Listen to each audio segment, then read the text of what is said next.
So, hello guys, this is Jer April and welcome back to my channel. So, kung bago pa lang kayo sa channel, huwag kalimutan i-like, i-share, and i-subscribe kung nagustuhan niyo yung aking mga video. So, yung gagawin natin ngayon guys is mag-review tayo ng sleeping mask na ginagamit ko. So, yung ginagamit ko pala noon is itong J-Skin Beauty, itong Hydro Moist Sleeping Mask. Ito yan siya guys. 300 grams. Yeah, 300 grams yan siya. Ganito yan siya kalaki. So, nakatatlong bote na ako nito guys. Na-discover ko itong si J-Skin Beauty Hydro Moist doon sa TikTok kasi super trending ito last year. So, ayun.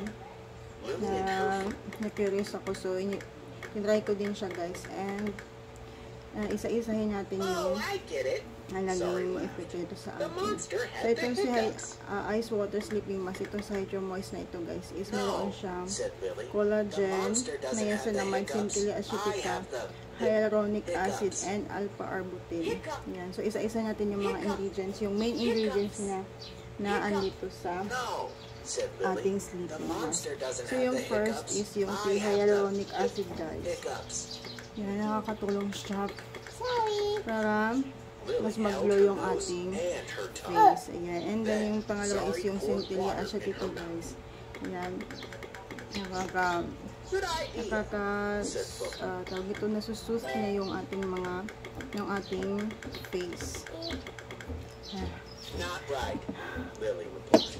I tell scary stories. It's what I do. And nakakatulong din sa centella acetica para maiwasan na yung mga blemishes na nakikita sa ating mukha. And yung pangalawa is yung niacinamide. Ito, niacinamide, it helps to promote hydrated smooth skin. And ito naman si alpha-arbutin guys. Yan, nakakatulong siya para iwas milasma tayo guys. And ano pa bang hindi ko nababanggit dito?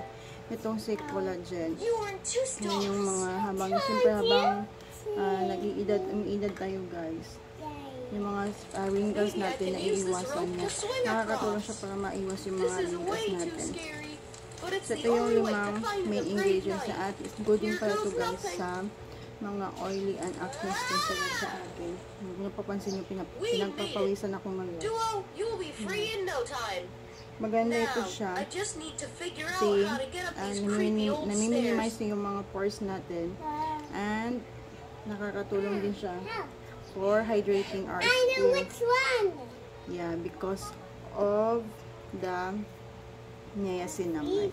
So yung first ko na gamit nito guys is walang napansin ko dito is yung